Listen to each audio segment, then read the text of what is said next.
All right, good afternoon, everyone. If you could find your seats, we're going to begin our informational meeting about the Thomas Fire. My name is Captain Kobe Johns. I'm from Fresno City Fire. But for the last 9 days, as you know, I've been working here on the Thomas Fire, and you have nearly 8,000 firefighters at this point working on this incident.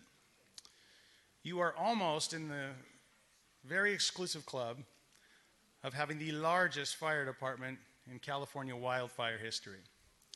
We got a lot of people. And I would imagine that you wonder a little bit about who it is that's coming into your backyard and doing this.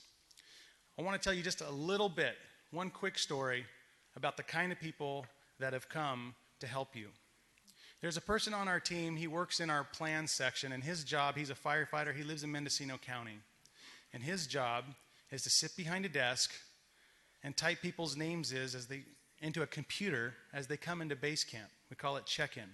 He sits there all day taking people's names and their phone numbers and ancillary information, and he does that for 12, sometimes 16 hours a day. It's the kind of job that most firefighters spend a career hiding from. That's what he does for us.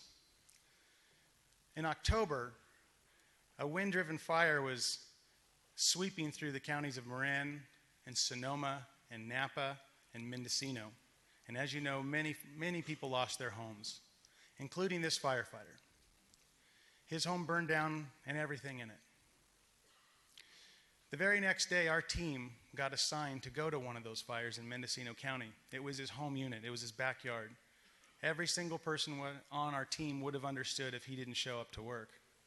In fact, it would have been expected that he would have stayed home and taken care of his affairs. But when he heard our team was assigned, he went to a uniform shop and he bought a new set of uniforms. He bought a new pair of boots. And he showed up to base camp and he sat behind a table and he pulled out a computer and he began entering people's names and typing in their phone numbers. And he did that for almost 14 days. That's the quality of the people that have come to help you. And I tell you that story simply to give you assurance and comfort that you're going to be in good hands. With that, I'd like to present Chief Navarro.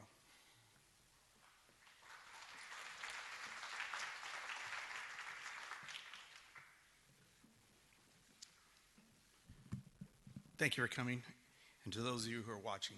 I want to thank all of you in respect to the honorable elected officials who are here, city and county executives, distinguished guests representing cooperating agencies and districts.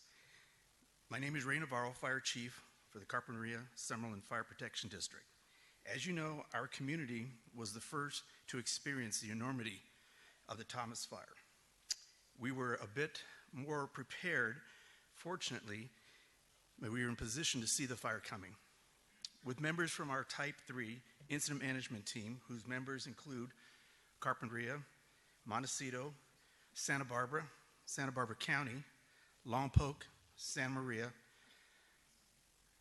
Vandenberg Air Force Base, and Los Padres Forest, departments all representing a team for planning purposes such like these.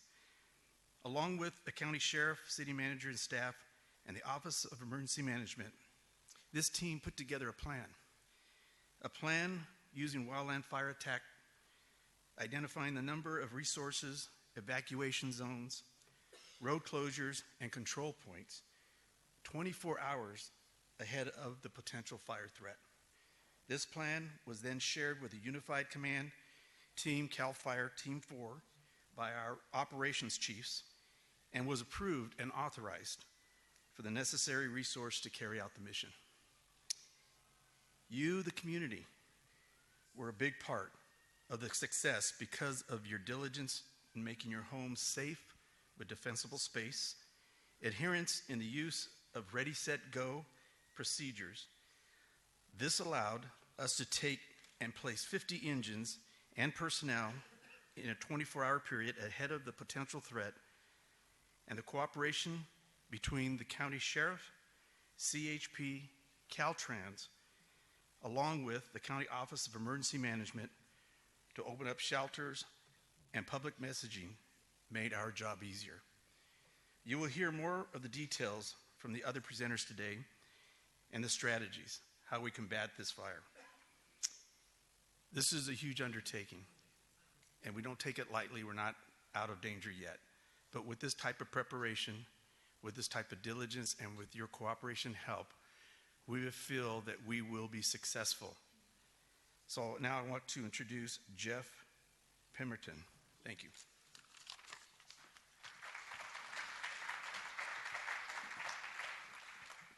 Good evening again. My name is Jeff Pemberton, representing CAL FIRE Incident Management Team 4, California Interagency Management Team 4, and all the cooperators that have structures or jurisdictions at risk. I want to give you a brief summary. We're currently 237,500 acres, 25% contained as of this morning, and we have increased our population to just under 8,000 firefighters in your community. We still have 94,000 residents like yourselves evacuated. We have done some precision repopulation of a couple areas just adjacent to the county line with Ventura to get some more folks back home. Excuse me. We continue to have 33 helicopters, 6 Type 1 air tankers, which are large air tankers, 2 very large air tankers, those are the 747 and the DC-10, and 2 C-130s from the California National Guard.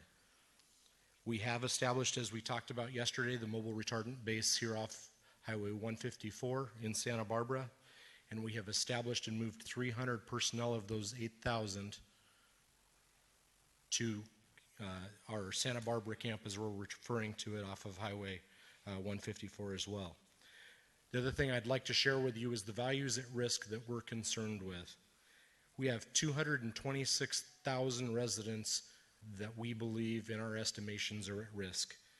That includes 62,000 structures, 900 communication towers that allow us to talk not only on our cell phones, but allow your first responders to be able to talk on radios, 4 electrical power plants, 23 electrical substations, 301 miles of transmission, oil and gas lines.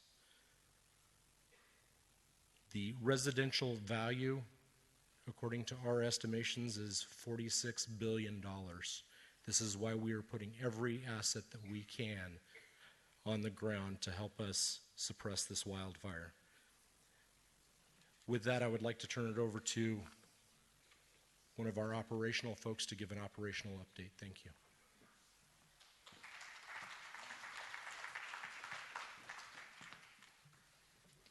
Hi folks, Chris Childers with the Santa Barbara County Fire Department, Battalion Chief, and operations out here on the Santa Barbara side of this. So we've had some good success today. We've had a very good day. As you probably noticed, a little bit cleaner and clearer air today as we brought that onshore flow in, or the onshore flow occurred. I'm reminded of Mark Twain, who said, everybody complains about the weather, but nobody does anything about it. We didn't do anything about it, but we had a great day.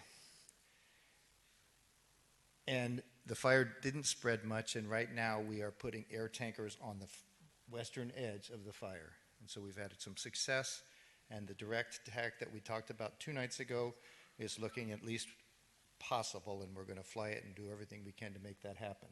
On the front country port, we've also got air tankers working and aircraft working on this part down into the Juncal area, and we have some equipment prepping up into the Zaca fire. So you notice today we have a map that shows a really good history. Here's our my firefighter buddy's helping me out, right? Thank you. You're doing an awesome job. I'm just joking.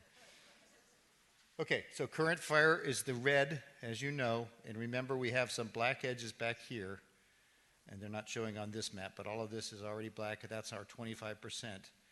We're moving into here with some black, and we're actually going to open some of, I think we opened today a little bit of the evacuation zones, and we're going to get these first couple of evacuation zones within the next day or so. So we're starting to get people back home, and as we get this more black, we'll continue. We're having some success along here, more success in this area, using a little firing, and we're using aircraft again on this part. And then that takes us down into Pendola, or the Juncal area, and over to Pendola, and we have some work going on this side. So a very good day today. You notice, as we talked about, the fire itself stopped on the 10-year-old fuels of the Zaca fire. So we tie into the Zaca fire, we are looking pretty good.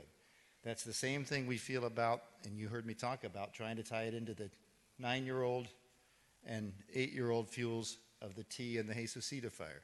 But then when you get out there on the ground and you look, these fuels grew back a lot faster than the backcountry because of the marine influence. So these are a little bit heavier fuels. That's why we're still prepping, and we have plans if we have to do some firing and we're still working on the Windy Gap fuel break over here. We're still working on the fuel breaks down here and here and here in case we need them to use them. But very good day today, and with that, I'll pass this on to one of my boss on the operation, which is the operations section chief.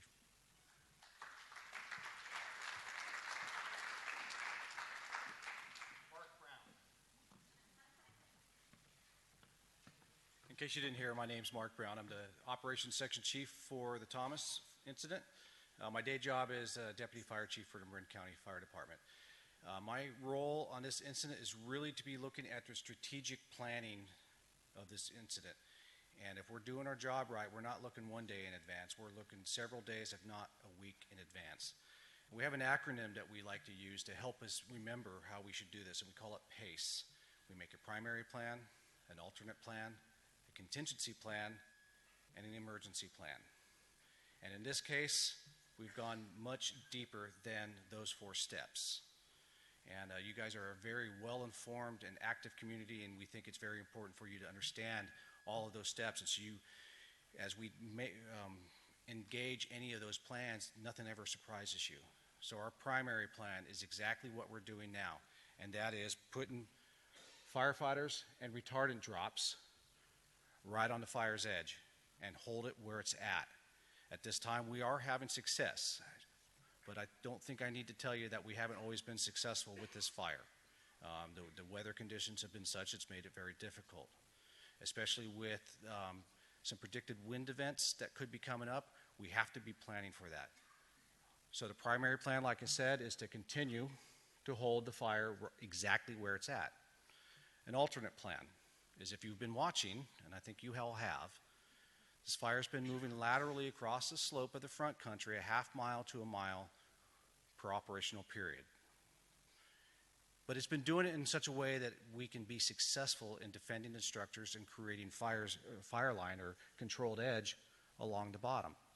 So if the weather cooperates and that fire continues that march across the front country at a half mile to a mile a day, and we can continue to put that fire line in and protect you guys, then that's going to be our plan. Then our contingency plan. And the contingency plan is the one that we think is very important for everyone in the community to understand, because it's going to put smoke in the air, and it's going to be us that's putting the smoke in the air. It's a very proactive approach, because we want to be able to control how the fire moves across the landscape, and we want to be able to do it under our conditions. So we have many subject matter experts that have been looking at this plan for the past several days. Several of the people have just gotten out of a helicopter after reconning the area that we're looking at, and we have numerous people on the ground. And believe me when I say that we are reaching across the state and bringing the best people to do this. And so we're talking about a firing operation. And this firing operation is in order for us to get a control line in place under our conditions, rather than waiting for a wind event to push this tremendous volume of fire that is on the hillside in an uncontrolled fashion. And when the wind starts pushing it, we can throw everything we have at it, and it's not going to do any good. So just to give you a thumbnail sketch of what we're looking at, you see this giant ball of fire here, right? Or line of fire. We have the Camino Cielo Ridge line that's been a managed fuel break, as you as informed members of the community know, and we've improved it, and we're going to look to use that as a portion of our control line. And then we have the Gibraltar Fire Road coming down, which is another one of your fuels management projects that goes through the Hasacita and the T fire.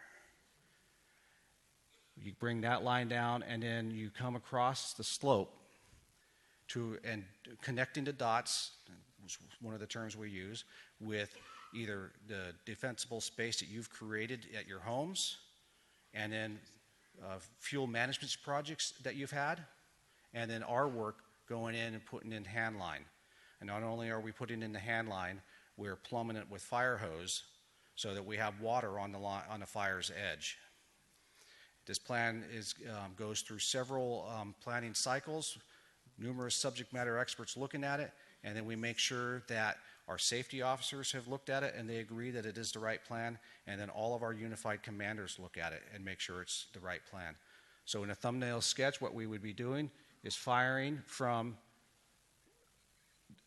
about this area, bringing a little bit of fire down, and then we'll also bring some fire down from the top to tie in to where we had that little bit of a mid-slope firing operation, and we'll buffer this piece of line on the Gibraltar Fire Road. And the goal of that is if the fire starts running laterally across the slope, then it can't continue once it hits that line. We will also be bringing fire along the bottom of the slope and the top of the slope simultaneously. And that's to allow the fire to burn together.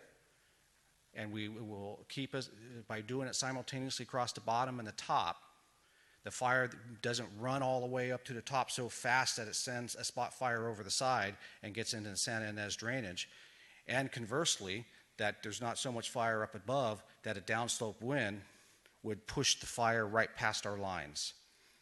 And then we would bring our firing operations to the edge of the black here, and an edge of the burned edge, and the end of the fire burned edge here.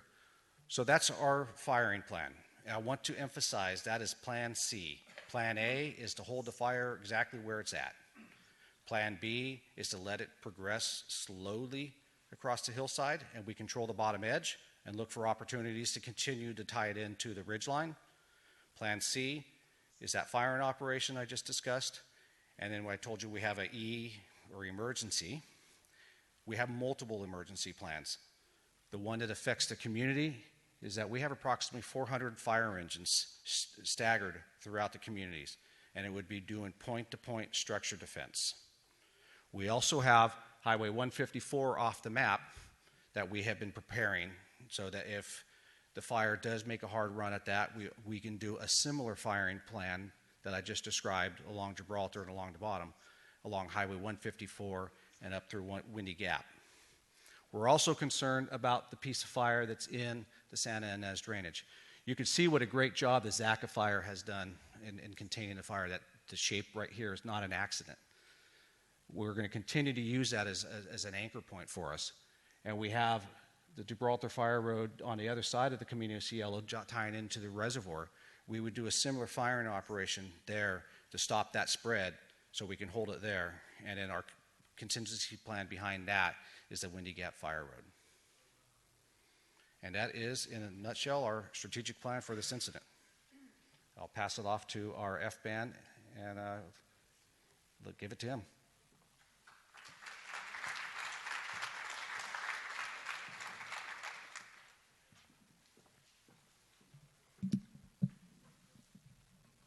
Move this out here a little bit.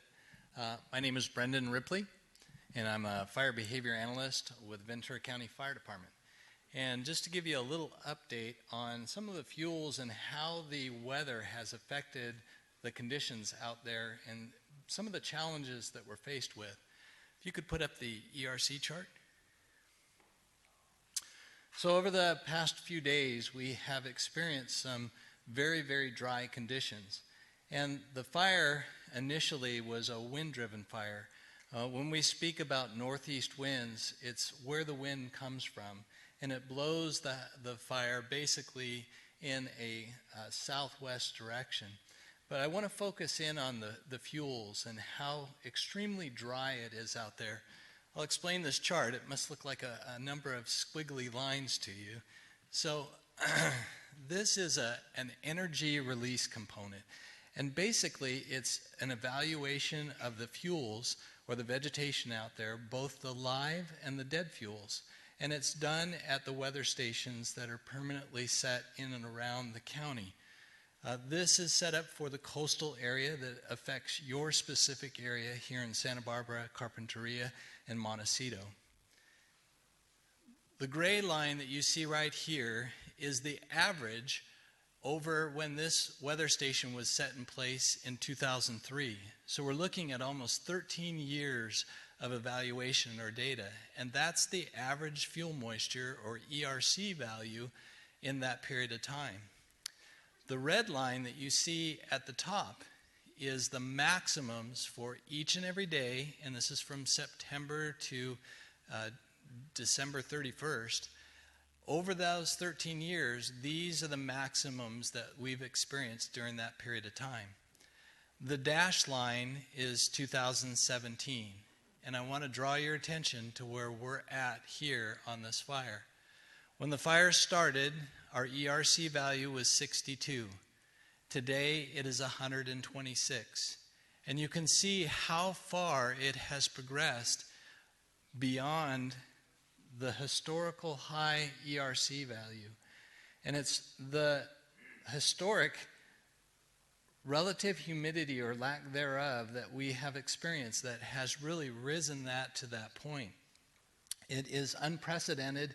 As a fire behavior analyst, normally we would flirt with this red line here, but I have never ever seen it exceed it to the degree that it has here.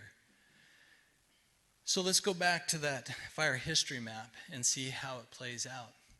So the fire is very active along this north flank up here, and the reason why is if you look at the gray areas outside the fire history that we have here, a lot of those areas have either no fire history or it hadn't burned since the 1932 Matilaha fire, and now it's consuming and being those dry fuels as it moves through those fuel beds. And that's in direct response to the dry conditions that we've had, even in the reduction of winds that we've had along those areas. As it moves into the Zaka fire and the Day fire and the other fires that are in and around there, I don't want you to fall into a false sense of security that the fire goes out. It's a change in fire behavior. It's more receptive to water drops from helicopters. It will not progress through those fuels as readily because it has a reduced fuel load. It doesn't have the dead component associated with it. Wind will move it through that vegetation. This is the area that we're looking at right now. It's burning in a burn scar here that was part of the 1932 Matilaha fire. And so it has a very rich, heavy fuel loading that's being consumed by the fire. And as they had said earlier, as it moves into the recent burns, we have a change in fire behavior because of reduction in the fuels and better success to control the fire. What we're looking at over the next 3 days are 3 more weather patterns, 2 of which really stays pretty much consistent with what this fire has experienced. But it's the middle one from Friday night into Saturday morning that could affect your coastline here, and I want you to be prepared for it. We have a small little cold front that's moving through an area. Unfortunately, it's not bringing any moisture with it. It's very dry. But what it's going to do is it's going to introduce north winds into this range. And it's a very slight sundowner effect, and I use that because I know that all of you that live here know the effects of a sundowner. But what we've had in the past couple nights, being down along the front country, it's very chilly, very cold. And as soon as you get up to where the fire is burning, it warms up. It's in the mid-60s. And that cold barrier is the marine layer want to establish itself. But because of all that dry air that has been introduced out here, it doesn't bring any moisture back in with it as it normally would.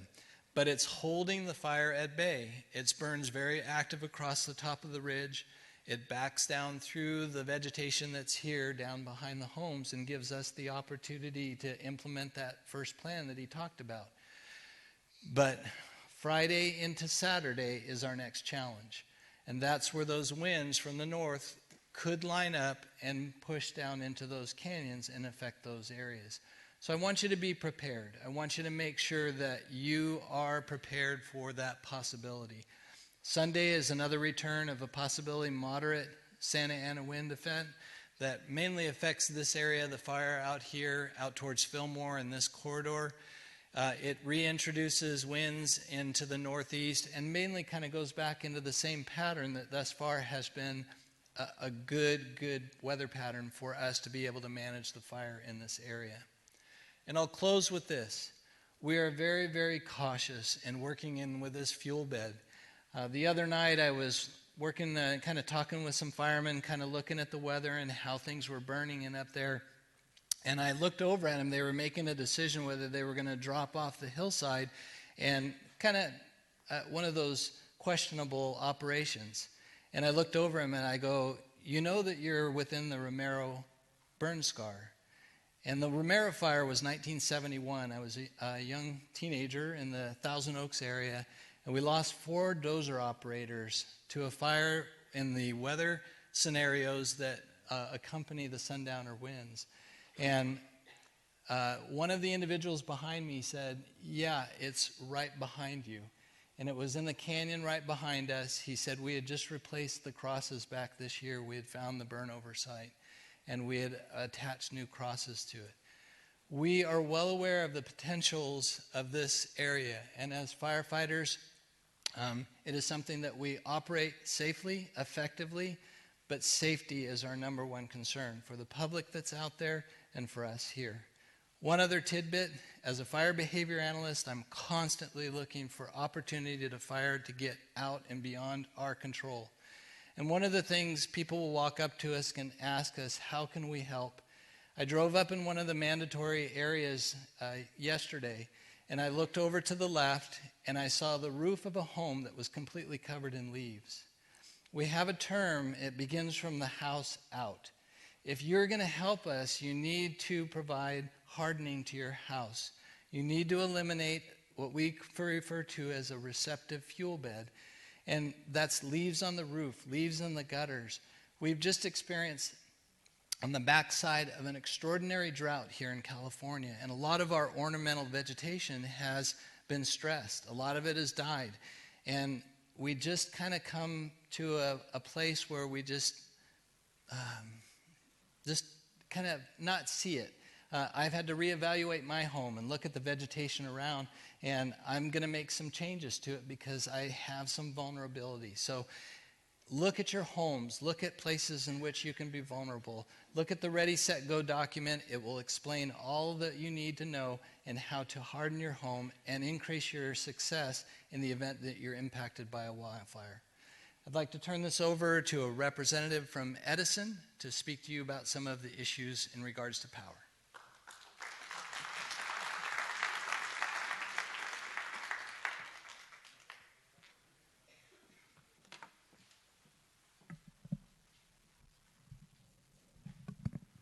Good afternoon. My name is Rondi Guthrie with Southern California Edison. The fire is continuing to threaten the transmission line serving Santa Barbara, but at this time, no Santa Barbara customers are without power as a result of the Thomas Fire. SCE crews are continuing to monitor the situation and is coordinating emergency efforts with state, county, and local officials. SCE personnel have been on site at the Santa Barbara County Operations Center all week. SCE is requesting residential and commercial customers in the Santa Barbara area to significantly reduce power consumption throughout the duration of this event to ease potential strain on the local system. You can do this by turning off all unnecessary appliances and equipment, turning off lights when leaving a room, using electric fans to reduce air conditioning use when practical, limiting the opening and reopening of refrigerators, which are major users of electricity in most homes. Please note, too, that all planned maintenance outages have been canceled at least through Sunday. Would also like to share some safety tips in fire areas and high wind conditions. Remember to check emergency supplies to be sure you have a battery-operated radio, a flashlight, and fresh batteries. Do not use candles for lighting as they pose a fire hazard. Power outages in the area may impact traffic signals, and vehicles should treat all intersections as four-way stops. Use extreme caution. If you use a generator, place it outdoors and plug individual appliances directly into it using a heavy-duty extension cord. Connecting generators directly to household circuits creates backfeed, which is dangerous to repair crews. Please consult the manufacturer's manual for operating the generator. And lastly, do not use any equipment indoors that is designed for outdoor heating or cooking. Such equipment can emit carbon monoxide and other toxic gases. Thank you.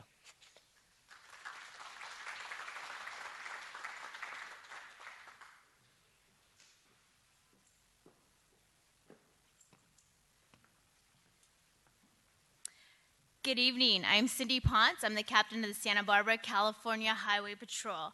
I need to advise everybody that we will be shutting down the 154 beginning tomorrow morning from 5 a.m. to 9 a.m. each day to allow for ingress and egress of all the fire equipment coming out of the Cachuma Lake camp. We also would like to keep everyone off the 154 if you could, even during, not during those hours. So please utilize the 101 as an alternate route. This will allow for all the fire equipment to get to the fire as smoothly as possible. And if you do travel the 154, do expect delays. Also, I would like to remind everybody that the area above the 192 is a mandatory evacuation area. My officers have been directed to not allow anyone in that area. So please cooperate with their instructions and don't try to pass their road closures. If you do live south of the 192 and your residence is only accessible from the 192, you will be asked for identification. The officers will verify your address and then allow you to pass through to go to your home. South of the 192, that's in a voluntary evacuation zone. So please cooperate with the officers. This is so we can keep people who don't live there out of the area. And this is for your safety and for the safety of the law enforcement personnel, fire personnel in the area. And again, we just want to continue to thank our partners in the Sheriff's Department and fire departments for all their cooperation and the continued support from the public. We greatly, greatly appreciate you guys. So thank you so much.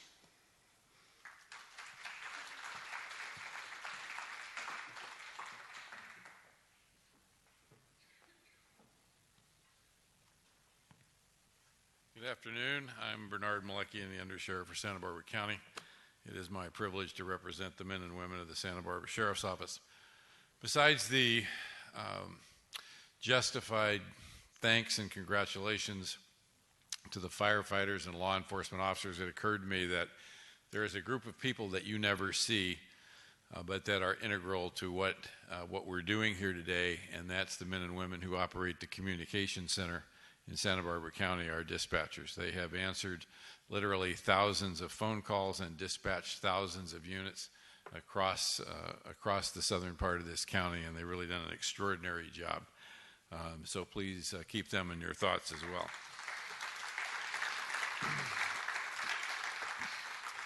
There have been changes in the evacuation areas that was alluded to earlier. The mandatory evacuation order today was reduced in the area of Rincon Point to a warning area. This means that people will be, it's now a voluntary evacuation area, people will be allowed back in there. There are approximately 98 residences there, and sheriff's deputies assisted residents as they move back into those areas. Also at 4 o'clock today, right at the beginning of this town hall meeting, all of the evacuation warnings from the 101 south to the ocean, from Santa Claus Lane at Padero, east to Rincon Beach Park, have also been lifted. There are 5,700 people in this area. There are now currently 7,100 residents under mandatory evacuation and 28,000 people living in warning areas. Fire behavior, people have talked about it at length. I'm not going to dwell on it. Just please remember that if you live in an evacuation area, you still need to be prepared to go at a moment's notice. We've had a couple of days now of good news, of calming news, and we're a little bit concerned that people will start to become complacent. As has been mentioned previously, there are some weather conditions forecast that could cause this situation to change very quickly, and we want to make sure that everyone is ready about that. I'd like to spend a little bit of time to remind you there's a great deal of collaboration that goes on between law enforcement and fire personnel, not just in the evacuation of areas, but also in repopulation. The introduction of people back into the areas where they live is a very formal process. It's carried out in a way to ensure the safety of everyone involved, that all the heavy equipment has been moved out of the area, that utilities have been restored.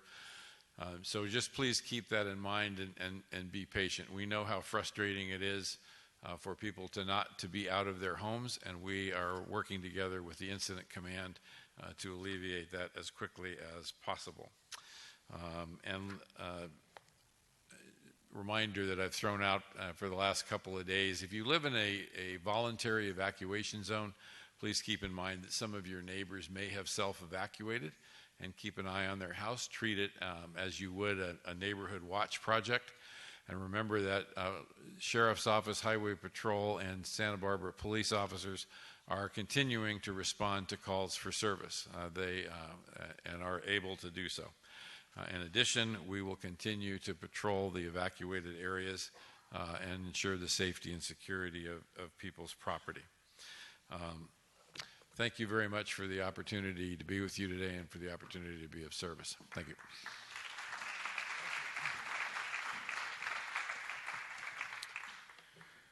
Okay, we're going to move into a question and answer portion of our evening. We'll do this just a little bit differently than the way we've been doing it. Our ops section chiefs, they need to get back and fight this fire, but we want to provide some opportunities to ask them some questions. It seems like the bulk of the questions are typically about the fire itself, so I'd like to invite both Chris and Mark up to the stage, and we will open this up here for some question and answer. We're going to do it like we have been doing it. We'll go by section. We'll do 3 questions per section, so we're going to start to this side. If you have a question, can you raise your hand real high?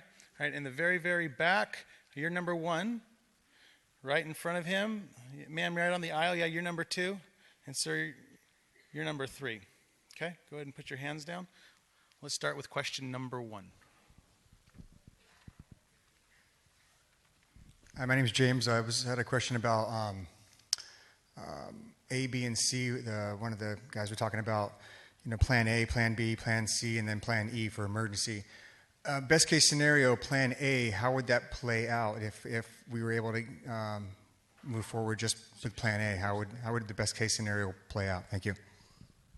Okay, we're hitting it as hard as we can with aerial support right now. Again, the first day we've been able to do that. The question was, how does the direct attack method work? If we can stop this fire on the hill where it is and cut line around it, we basically remove the fuel from in front of the fire.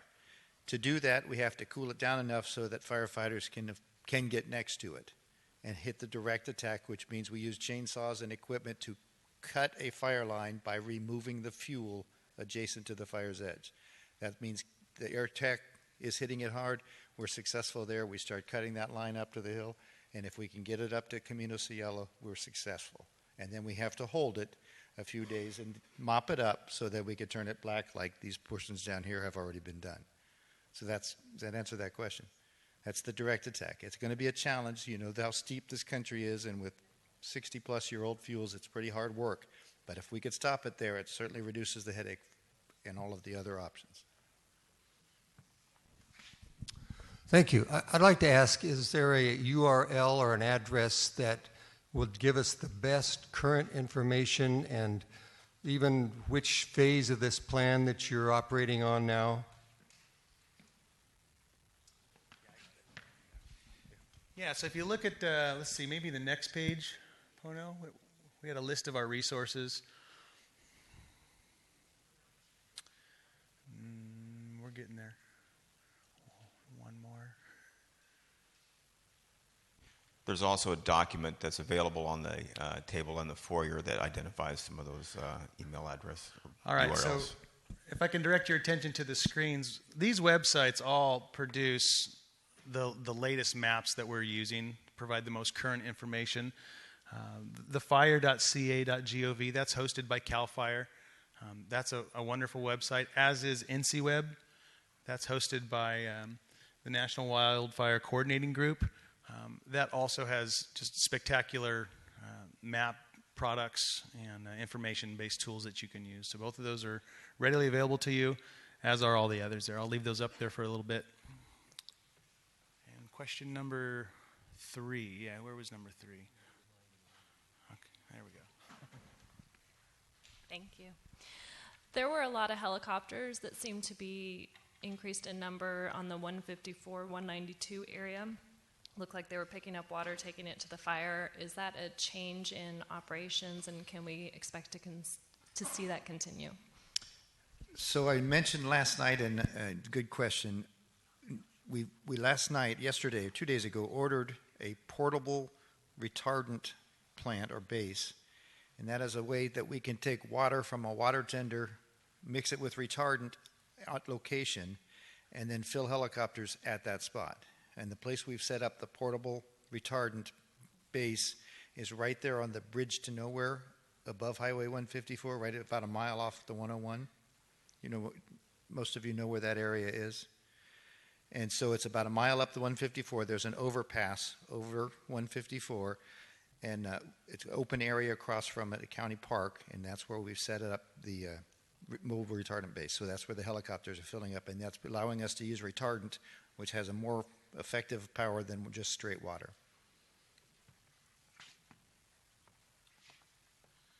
Okay, we're going to move to the middle section. We got time for about 3 questions. Yeah, raise your hands real high. Sir, right there, you're going to be number 1. Right behind will be 2. And way in the back, you'll be number 3. Go ahead and put your hands down, number 1.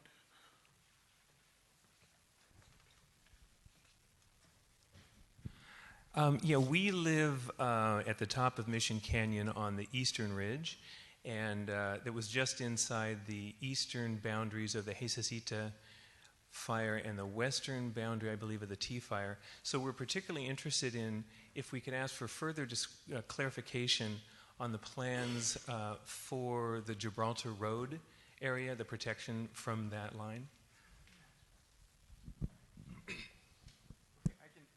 Yeah, I can kind of address that just to give you an idea of what we've got going. If you could, no, the ops map, if you could, and focus in on that, the area, I'll show you. Okay, the one you had before this, which has the fire history on it, the gray one. There you go. Perfect. Okay, the area we're talking about right now, your question, you live somewhere right about here, is that correct? We're in Upper Mission Canyon on the eastern ridge. Oh, okay. Over here. Okay, so our plan right now, go, can you give me close in right here on my thumb?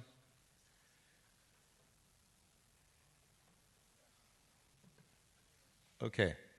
So right now, we're cutting a dozer line and connecting it to a hand line right into here, east of, off the Camino Cielo, and it comes down the hill east of the Flores Flat. It comes out right at the power lines. So that will be something like right in here. And then we will be following a couple of cutoffs and the Gibraltar Road down here to the fire line of the T fire that separated the T and the Jesucita fire. We've improved that hand line and are bringing it down to the T gardens.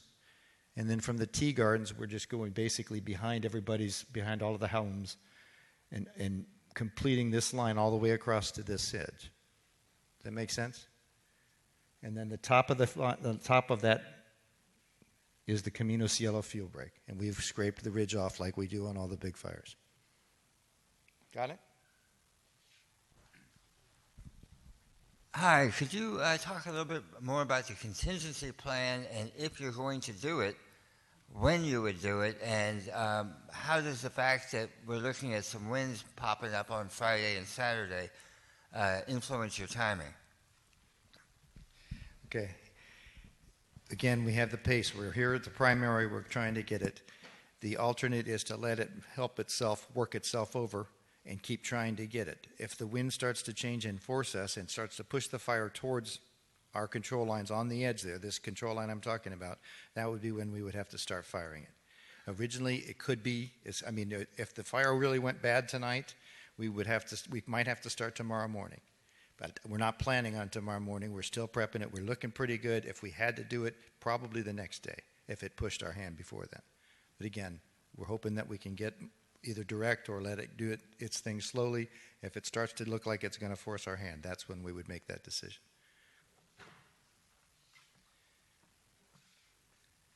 Yes, hi.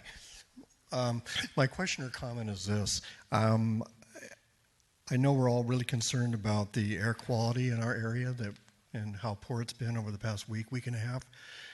However, having said that, and we're all being encouraged to wear masks, by the way, I'm just wondering why it is every time I look on TV and I see all the film footage, both live and recorded, mostly on KEYT, why is it the firefighters, I haven't seen one firefighter wear a mask, not one.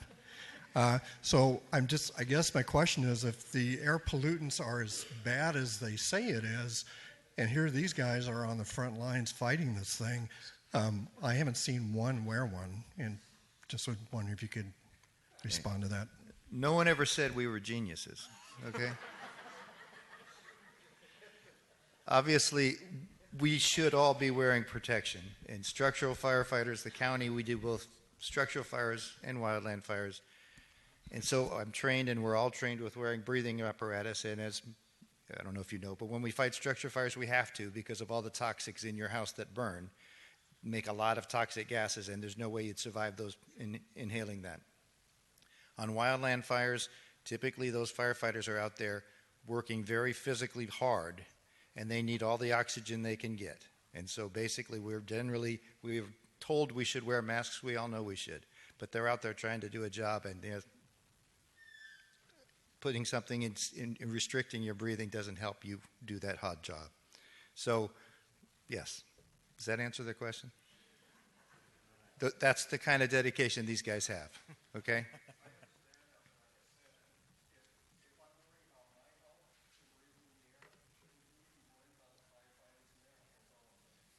Yes. Point taken. Touche. All right. We're going to move over to this section here. I believe we got 1 through 3. Excellent. All right. If you have a question, this section, operationally related to our fire, go ahead and raise your hand, and we'll see if we can get to you. Wow. Okay. Fantastic. Okay, I'll tell you what we're going to do. Thank you, guys. Thank you much, guys. We'll see you later.